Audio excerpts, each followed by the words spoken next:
बच्चों, पहला पद मुझे लगता है आपको अच्छे से समझ में आ गया होगा और सब चीज़ें समझ में आ गई होंगी। उसे बार बार रिवाइज करने की ज़रूरत है। आज हम दूसरा पद शुरू करते हैं। तो देखिए, अपनी बुक खोल करके उसके अंदर से एक एक शब्द का ध्यान से मीनिंग देख करके वर्णन करना है।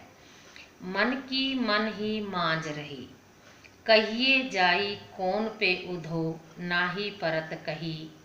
अवधि आधार आ सावन की, तन मन भी था सही। अब इन योग संदेश नि सुनी सुनी, विरहनी विरह दही। चाहती हुती गुहार जीतीते, उत्ते धार बही। सूरदास अब धीर धरी क्यों, मर्यादा न लही। ये पद है। अब देखते हैं, इसकी व्याख्या करते हैं। मन की मन ही मांझ रही।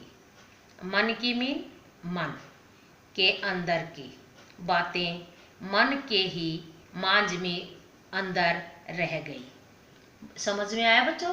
मन की बातें मन में ही रह गई। क्यों, कब कहा ये? जब श्री कृष्ण गोपियों को छोड़कर मथुरा चले गए तो गोपियाँ जब उद्धव आते हैं तो उससे कहती हैं कि हमारे मन में जो बातें थी, जो बातें हमें श्री कृष्ण से करनी थी, वो बातें हमारे मन में ही रह गई हैं।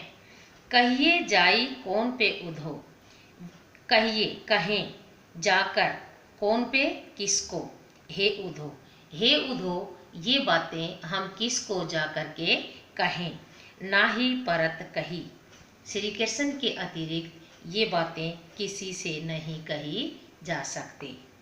अवधि आधार आस आवन की, तन मन भी था सही। अवधि समय सीमा, आधार को आधार मानकर, समय को आधार मानकर, आस आवन की आने की उम्मीद में, तन से मन से विटामिन दुखों को सहन कर रही थी।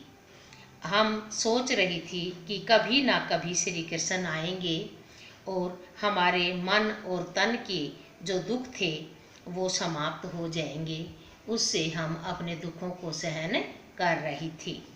अब इन योग संदेश नि सुनी सुनी, अब इस योग के संदेश को सुन सुन करके, विरहनी विरह दही। विरहनी में हम गोपियाँ जो श्री कृष्ण के विरह में जल रही हैं और ज़्यादा जलने लगी हैं। विरहनी का मतलब होता है बेटा, कोई किसी के प्यार में किसी के आने का इंतज़ार करता है और वह नहीं आता तो वो व्याकुल हो जाता है, उसे विरह कहा जाता है। तो हम विरहनियाँ विरह में जल रही हैं, वियोग में जल रही हैं। विरह में वियोग में जल रही हैं। क्यों वियोग में जल रही हैं? क्योंकि श्री कृष्ण उन्हें छोड़ करके चले गए। गोपियों ने सोचा था श्री कृष्ण आएंगे और हमारे दुखों को सुनेंगे, लेकिन श्री कृष्ण ने योग का संदेश भेज दिया और गोपियों को लगा अब श्री कृष्ण आएंगे ही नहीं, तो वे और भी ज़्यादा बेचैन हो गई। उनके विरह की वियोग की अग्नि प्रबल हो गई। चाहती हुती गुहार जीतीते। अब गोपियाँ कह रही हैं, चाहती में चाहती, हुती में थी, चाहती थी गुहार लगाना, जीती जीती जिनको, जिनको पुकारना चाहती थी अपने दुखों में। उत्ते धार बही, उत्ते में वहीं से दुखों की धारा बही है। मतलब है, गोपियाँ कह रही हैं कि हम ये चाहते थे कि श्री कृष्ण हमें दुख में आकर के कुछ आश उम्मीद दिखाएंगे, हमारे दुखों को कम करेंगे, लेकिन आज जो दुख आए हैं वो श्री कृष्ण के पास से ही आए हैं।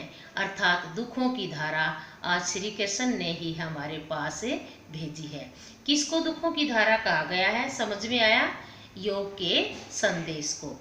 गोपियों को आज दुख क्या दिखाई दे रहा है कि जो उद्धव योग का संदेश लेकर के आया है वो सबसे बड़ा दुख है।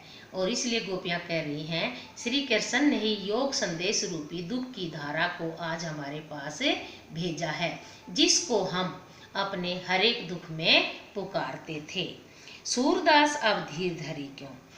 सूरदास कवि कहते हैं, गोपियाँ उद्धव से कहती हैं कि अब हम धैर्य धारण कैसे करें, अब हम सहनशील कैसे बने, मर्यादा न लही। श्री कृष्ण ने तो अब किसी भी मर्यादा का पालन नहीं किया है, अब हम मर्यादा का पालन कैसे करें।